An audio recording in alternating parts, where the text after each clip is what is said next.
Well, we have just finished the event with the teachers, and what I was saying that the success of education depends wholly and fully on teachers, in as much as parents and the government is doing something, but we entrust the teachers with our children.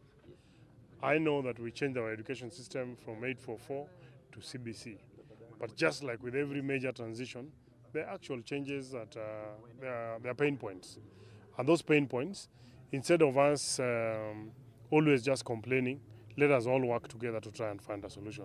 Because really, the children who are in the schools are our children. So I just wanted to urge the teaching fraternity that as much as we are facing challenges in primary, in junior secondary especially, in the senior secondary school, we must work together to try and resolve the many issues that are emerging as quick as possible. Especially in the junior secondary, we know some of those teachers are feeling like they trained for secondary schools and now they've been placed in junior secondary. They are asked to deliver on disciplines that they did not train for. So all we are asking is that it is not about where you sit, it is about what you do.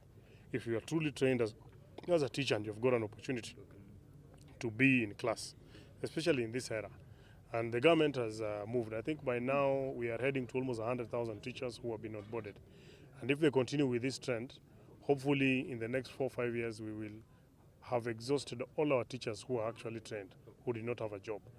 And we do hope, we would rather reduce spending on even infrastructure a little to ensure that the education infrastructure is right. And part of the infrastructure is adequate teachers. So we're asking the teachers to let us work.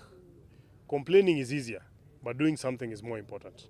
Okay, recently when you're saying when recently an ODM event happened, ODM MPs did not attend. The function that happened in Migori was not an ODM function. That was a function for the governor with his supporters and a few people that he's interested with.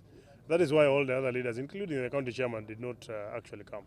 So the event there was someone trying to spend the now enough money that he has at the expense of our development to try and please his supporters. So that was not a party event, that I can tell you. I know party officials from my constituency, none of them attended. Those one is agents, and they can have as many as possible.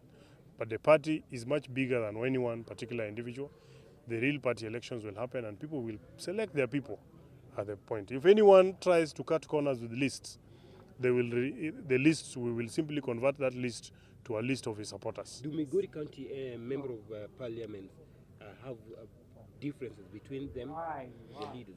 I don't think that we have, especially members of parliament, I don't think we have any difference between ourselves. I also don't think we have personal differences with the governor. Some of us, especially myself, I only have a problem because I have not seen anything happening in my constituency. And when I said it, people said that I was the wrong one. Today I tried to keep off the scene for a little. He's fighting everyone. I can tell you, sooner than later, he will start fighting the wife. So to the national politics, the Adani issue? I think the Adani issue, clearly, Kenyans have been unhappy with it. The mode in which it was being executed was not right. And now the company Adani has actually been indicted in the US and other jurisdictions. We can only say the president has done the right thing. It means the president is also listening. So when we have a problem, let us shout as much as we possibly can. It will get to the right ears and something that will happen. So we just want to say the president did a good thing by cancelling that deal. We are saying we still need a new airport. We are saying we need proper transmission lines so that power can be stabilized across the country. But we are not saying we want to get it at any cost. And that he cancelled the Adani deal, that is the right thing. And now the government officials, beginning with the Treasury, working under the president, must move with speed to help us identify the right partner who is going to deliver for us the airport. Because, our fiscal space, we all are aware, is very limited. The only way to develop our country now going forward is through public-private partnerships. But they must be those in a way that gives value to the taxpayer, which is you and myself. So the Adani deal, watch our end. Let us get someone who's going to deliver the same two projects and many others in a proper, transparent way and at the right price. Okay, so some the people president have did that. started criticizing Raila, saying that he ran. I think people make decisions based on the information that they have.